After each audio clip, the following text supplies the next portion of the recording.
Welcome to our program on Kardec Radio. Hello dear friends, welcome back to Spiritism and the Media here on Kardec Radio. Today I'll bring a text from the book The Messengers by the Spirit André Luiz, channeled by Francisco Cândido Xavier, Chico Xavier, and it is chapter 33 of this book. This is the second book after, we have the first book of the series is the book Nosso Lar, and then we have this book, The Messengers. In this chapter, André Luiz and the Spirit Aniceto, they are coming to planet Earth. So they are in a colony in the spirit world, and they are coming here on a mission to planet Earth. And I brought this passage here.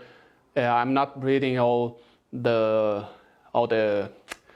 text. I'm not reading all the chapter, just a part of it, because I wanted us to think about the mental images that we create here on Earth and how important it is for us to be aware of that in order to change the way we think, they will change the habits that we have in our daily lives. So before just explaining, so André Luiz and Aniceto, they are coming here to the planet Earth, and during this trip, in a certain point, they need to walk. And I bring that information just for us to read the explanation of Aniceto, why they need to walk to come here on Earth instead of volitating, as the spirits can usually do. And Aniceto says, "But we will have to go on foot only until you have acquired spirit wings, which can overcome all vibratory resistance.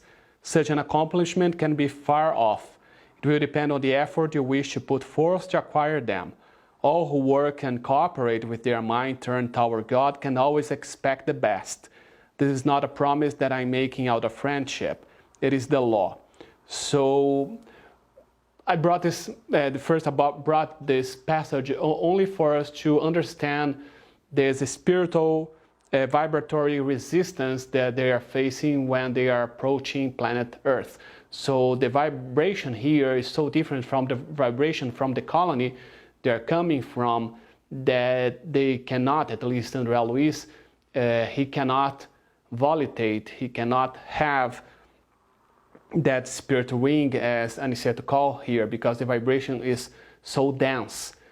And we can think that the vibration is so dense because of the kind of thoughts that we emanate while we are here on Earth. The spirits that are incarnated here on Earth and the spirits that are surrounding our sphere here, usually we have some vibrations, some mental thoughts that are not the same as the spirits who are in the colonies in higher spheres. So for them to come here, they find this resistance. That's why Aniceto is telling that they need to walk instead of volitating, because André Luiz had not acquired what it took for him to develop those spirit wings, so he would be able to volitate while coming here on Earth. But the part that I wanted for us to pay more attention is this right after that. So André Luiz is saying, "Quite frankly, our pilgrimage was very heavy and harrowing, and only there did I really perceive the enormous difference between the ordinary road linking the Earth's surface to Nosso Lar and the one we were now traveling on foot, whereon we had to overcome great obstacles." So André Luiz, he sees that difference. He sees that the travel now is more difficult than the one he's used to take in his usual travels here to Earth, and he can perceive that difference of vibration. And he says, "I felt moved as I pondered the sacrifice of the great spirit missionaries who help humans. I understand how meritorious their service is and how they need special personal qualities and extraordinary goodwill in order to give ongoing help to incarnate beings." And here is the passage that I wanted us to pay attention.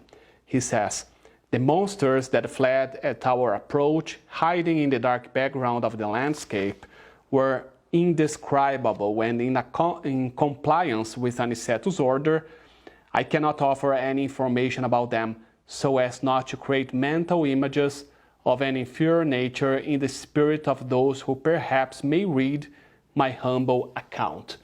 So André Luiz and Aniceto, they are coming here and they face those monsters that are in this region very close to planet Earth, very close to where we live here. And what I found it very interesting is that André Luiz cannot describe them to us. So he tells us that they are monsters, but he does not describe how those monsters are. And the reason is that Aniceto told him not to do that because André Luiz words here, I cannot offer any information about them so as not to create mental images of an inferior nature in the spirit of those who perhaps may read my humble account. So Aniceto asked André Luiz not to describe those monsters because the description would create mental images that would harm us, the readers.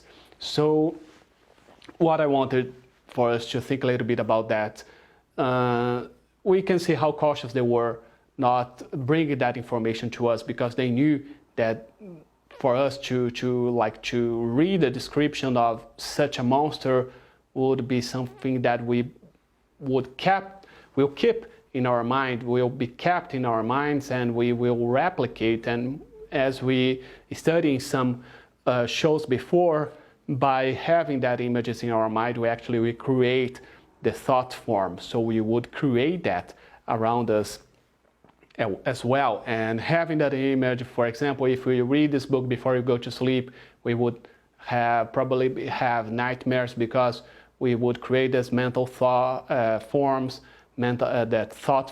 and when we go to sleep, we could see that, we could perceive that. And there are so many reasons, so many ways that those mental images would be very harmful to us. And so here they have this, they do not describe that, but how many times in our daily activities we face those descriptions, or even worse, for example, if we watch a movie with some heavy scenes, if we see some images around us, many times not only we read those in the books, but we can actually see that, especially today that we have so many ways to create those images digitally speaking. So it's important for us to understand if they didn't bring that to us, there's a reason, and so we need to think about that. So many times we face those images in our daily lives, and let's think, it is harmful to us or not.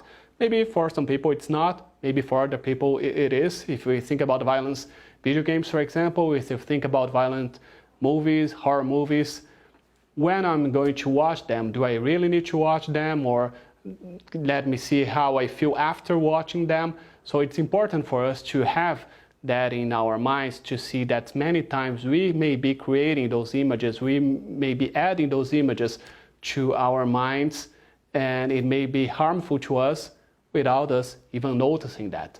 So I just wanted to bring this very short part of this chapter 33 from the book The Messengers, so we can analyze how we deal with that in our daily lives, and actually, am I creating those images to others when I'm, for example, describing some situations that happen in my life? Do I need to bring all the details to another person if I'm telling what happened? So many times we can also avoid creating that images or bringing those images to other people. As we see here, it can be harmful to us, and in many situations it is actually very harmful to us, not only to receive that, but also to bring them to others. So let's think a little bit about this exchange of thought forms that we do, that exchange of mental images that we do in our daily lives, and how that can be harmful, and how can we do in our daily lives to avoid bringing that to our minds and to other people's mind as well. So now I'm going to read uplifting text from the book Happy Life by Divaldo Franco and by the Spirit Joana de Angelis. so we can finish here this show with another uplifting message. So I'm opening randomly. Let's go to the lesson 156. Make it a habit to tell the truth. The white lie habit is a gateway to more serious one, pushing you toward the quagmire of libel and slander. A single spark produces the same blaze as a crackling flame. Major crimes begin as mid-manners overlooked by justice, which make for a more severe offense. Be morally demanding of yourself. Don't climb into the boat of general conventions. Every person must answer for him or herself, and each deed leaves a mark on the conscience. Don't stop being yourself as you morally progress. Thank you so much for your company. May God bless all of us. See you next week.